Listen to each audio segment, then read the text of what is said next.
We have reached chapter 5 of Cosmic. In the previous chapter, Liam was recalling his very first experience of Cosmic at a fairground and what happened to him there. And once again, we're reminded of the fact that he's quite tall for his age, so he gets mistaken for an adult quite often. By the end of that chapter, we were reminded that Liam is in space, but he recalls a time when his dad came to collect him when he missed the school bus from the fairground ride, and how the person who was running the ride commented on Liam actually looking older than his age, not because of his height, but because of his beard. Chapter 5. I nearly shaved myself to death. Even though I could barely see the premature facial hair, once I knew it was there, I couldn't stop thinking about it. It was ticklish and it was tempting to stroke it. Stroking it made other people notice it, and when other people noticed it, they tended to shout, "Wolverine!" and worse, which is why I decided to get rid of it. I slashed at the brown candy floss, that's what he calls his beard, with Dad's razor, which did get rid of it. Sadly, it also got rid of a lot of blood. Sheets of blood just sort of fell out of my face. I wasn't quite sure what the procedure was, so I squashed a towel into my chin and prayed that I wouldn't die, and carried on squashing and praying for about an hour.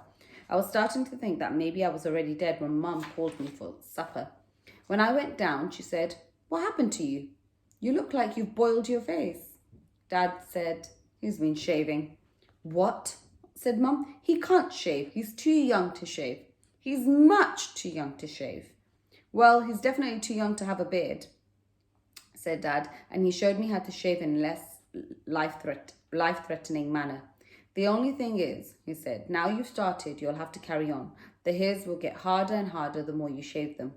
So I don't get wisps of candy floss anymore. I get this stuff that looks like naturally occurring toilet brush." Mum said, "Liam, you've got to stop growing so fast. I'm not ready to lose my little boy yet." Mum got so worked up about all of this that she took me to see the doctor. The doctor said there was nothing to worry about. That made Mum really worried. She asked to see the specialist. "Specialist in what?" "Well, you read about these people, don't you? You read about these people, don't you? Who grow up too fast. Their hair starts falling out when they're teenagers. Then they get wrinkles and they look like old men, but they're only 20. She'd never mentioned these people to me before. She must have noticed my book of absolute terror because she said, my look of absolute terror, because she said, "They're very rare, but they do exist. You read about them on the internet, don't you?"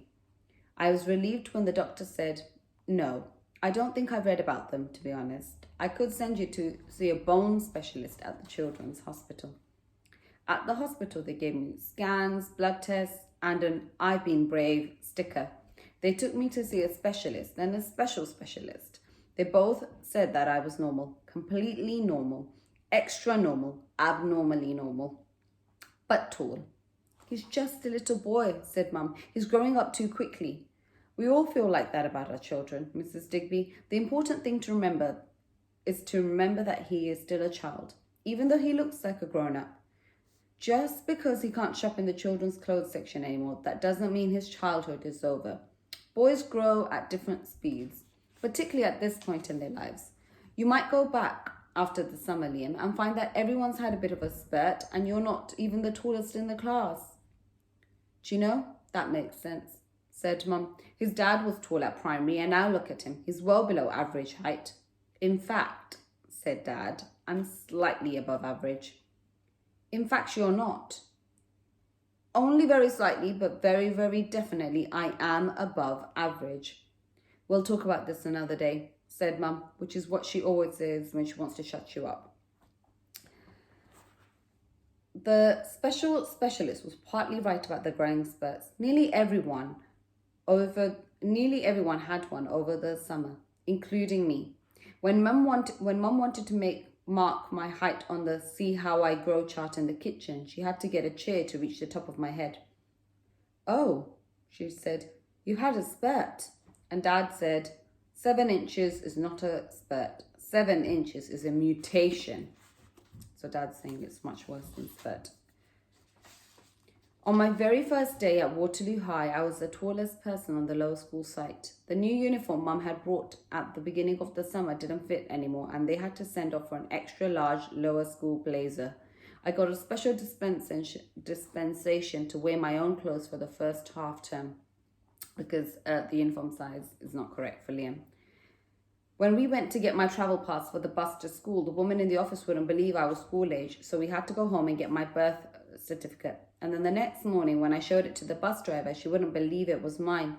And I had to get off the bus and text Mum. And she came down and explained to the driver of the next bus that I was unusually tall for my age. "It's not the height, love," said the driver. "It's the stubble." Mum said, "Am I going to have to do this every morning?"